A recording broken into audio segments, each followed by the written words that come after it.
Saka yung infotainment na pinakagusto ko dito. Naman naka-airways ako, naka-music ako dito sa Spotify sa right side. At syempre pag may angkas ka dito, very relax. So yun yung angkasan niya, no? So tataka iba ba't may airbag? Brake caliper ng Honda Goldwing, grabe oh. Dalawang malaki, isang maliit. So parang kotse rin pala, no? Tataka ko ba't dalawa disc brake ko?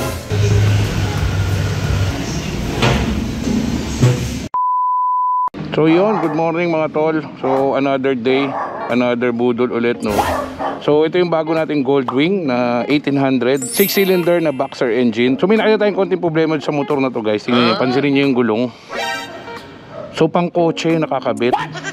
So ang problema dyan, medyo square siya, no? Hindi siya ganun kabilugan. So weight load niyan, kaya naman weight rating, pero mali yan. So naniwala ko, nahirapan siya umanap ng gulong na yan. Kaya yan ang nilagay niya. Pero naka-order na tayo. So may order ang gulong nito, guys. Kasi ang sukat ng gulong nito is 205, 55, 16. So yun ang sukat ng gulong yan. So start natin, guys. Doon.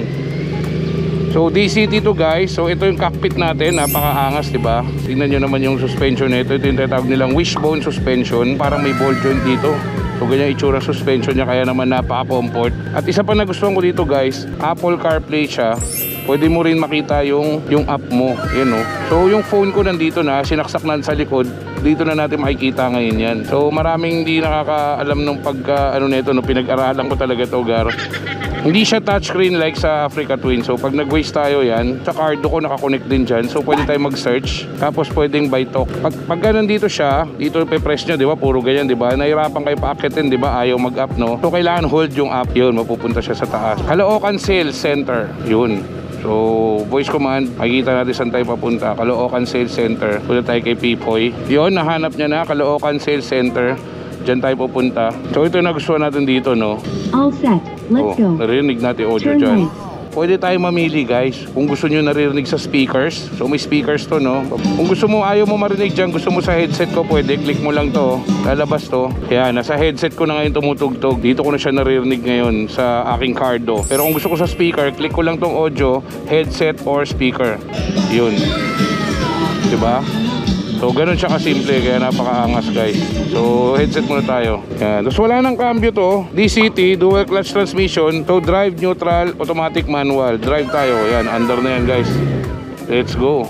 Ito, sa mga hindi nakakaalam, guys, itong Honda Goldwing, ito yung pinaka flagship ng Honda. So ang presyo nito may start at 2 million. So may mga variant to. Merong walang airbag at walang box at manual. Meron ding DCT na walang airbag, pero meron ding DCT, dual clutch transmission, at the same time may airbag at may box. Ito yung gamit natin, ito yung pinaka top of the line. Ang naniwala ko ang presyo nito, yung top of the line is 2.3 million. Pero syempre, guys, nabili natin to second hand. Hindi naman natin kayang bumiling brand new. So kontento na tayo dito, happy na tayo dito.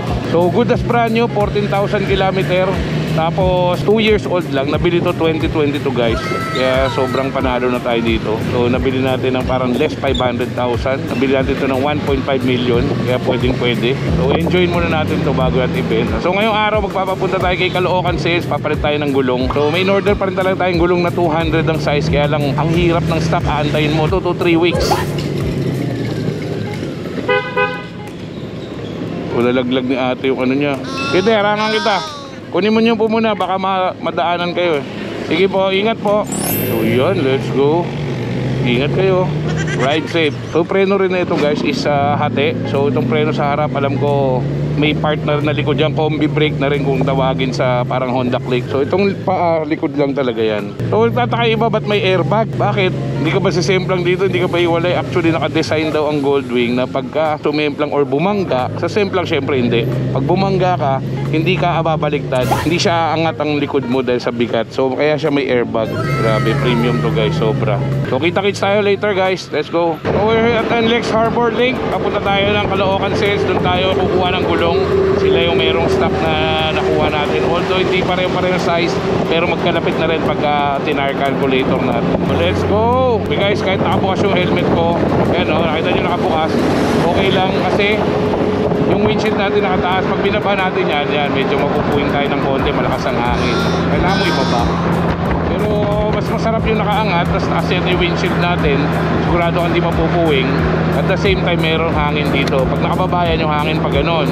Pag gusto ko papunta sa akin, yan. Pero para tayo nakakotse talaga guys, no? Grabe, solid to. Saka yung infotainment na pinakagusto ko dito, grabe, solid to. Naman naka-airways ako, naka-music ako dito sa Spotify sa right side. Grabe, solid na solid to. Sarap po. At syempre, pag may angkas ka dito, very relax, oh. Yun yung angkasan niya, no? Bagay, ang presyo nga naman niya, mas kapresyo na ng SUV, full size. Kaya dapat lang, no? Mas komportable to.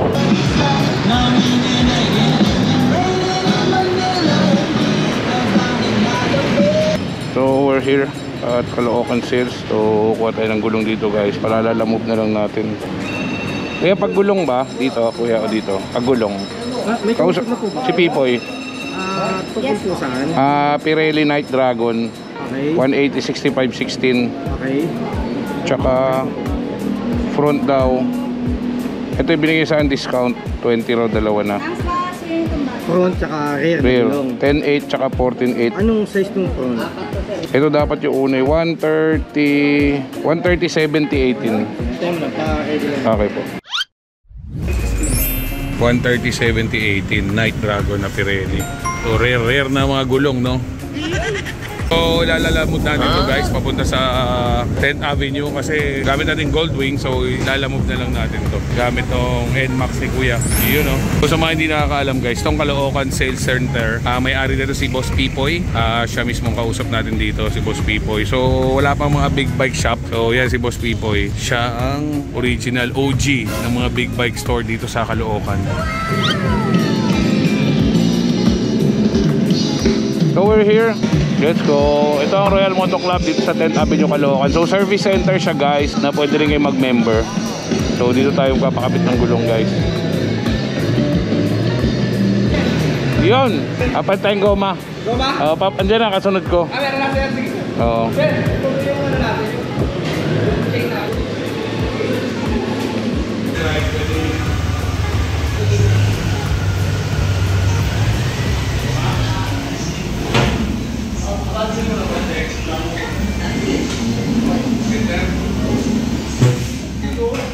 So, pinag-aaralan nila guys kung paano babaklasin yung gulong. So parang kotse rin pala, no? 5 holes. Silipin natin yung ilalim niya, no?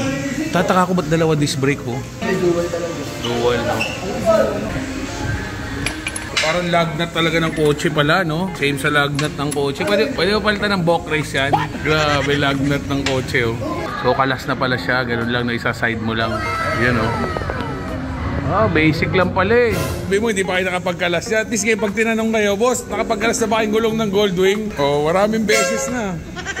Kailangan kalasin yung caliper guys. Yan lang yung sumasayad. Pero pag kayo hindi na ganyan kulay, okay na, no? So yan, tinanggal natin caliper para matanggal natin yung gulong. Yun, basic. Parang gulong talaga ng auto, no? Kinabit talaga nila. Pati mags, parang mags ng auto. Grabe. So ito yung itsura natin, ng gulong natin, no? So gulong ng motor guys, pero parang gulong ng kotse. Yun.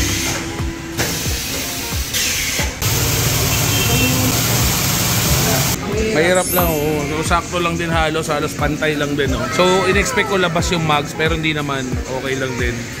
So nice, okay. Ang size na ito is 180 65 by 16. So from original na dapat is 255 16. So pasok naman. So nakita ko rin sa mga ibang nag-post, pasok siya, kaya ginaw natin to. Let's go. So yung disc brake na ito guys, parang pang kotse, dalawa, oh. Katabi. So yeah, magkakabit na tayong gulong guys. Shoot natin sa stand.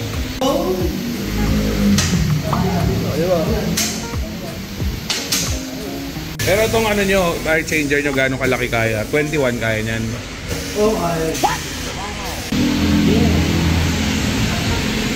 Ang kakaiba dito, tingnan nyo ilan ng piston nitong brake pads, brake caliper ng Honda Goldwing. Grabe, oh. Dalawang malaki, isang maliit. Dalawa yun, no? So kakaiba talaga. Nissin din, gawa ni Nissin. Yun, no? Special talaga, no? So ganun ka lakas ang braking power ng Honda Goldwing. So isa pang ano dito guys, ang isa pang technique dito, siyempre sa Goldwing, lalo na sa gulong, talagang aariin nyo naman talaga to. Pag-stock kayo ng gulong, brake pads, yun yung mga stock nyo kasi talagang medyo mahirap hanapin ka dahil unang-una yung gulong niya sa harap is 130 by 70 by 18. Tapos yung likod niya, 255 16. So kakaiba talaga yung sukat guys.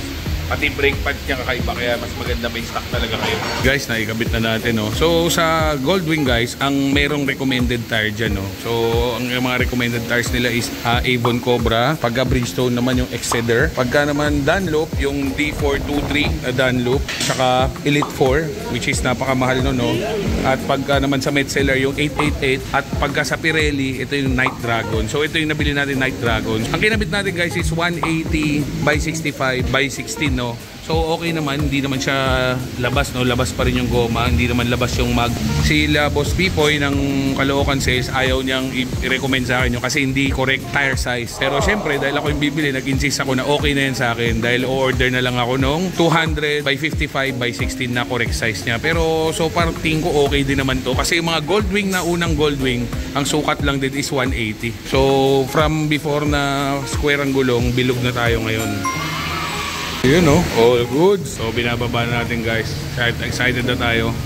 Thank you, Royal Moto Club. Dito lang yan sa 10th Avenue, Caloocan. Sila lang kayang magpalit ng gulong nito, no? So marami na ako natanungan. Hindi kaya dahil sobrang laki. Parang feeling nila maraming tatanggalin. Saka kailangan naka-lifter. Kasi yung lifter bubuka para makalas yung gulong. Let's go. So let's go. Meron tayong reverse test. Gagamit natin yung reverse. Brake nyo lang. Pindutin nyo to. Yan, naka-reverse na tayo, guys. Reverse. Forward. Thank you, boss. Salamat. Boss, thank you, ah.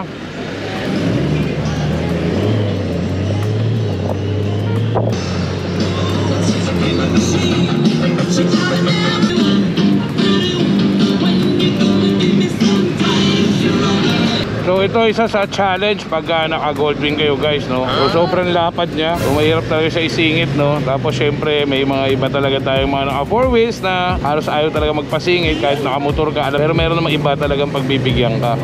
So iba-iba, guys. Ano po? Jet Low Rider po.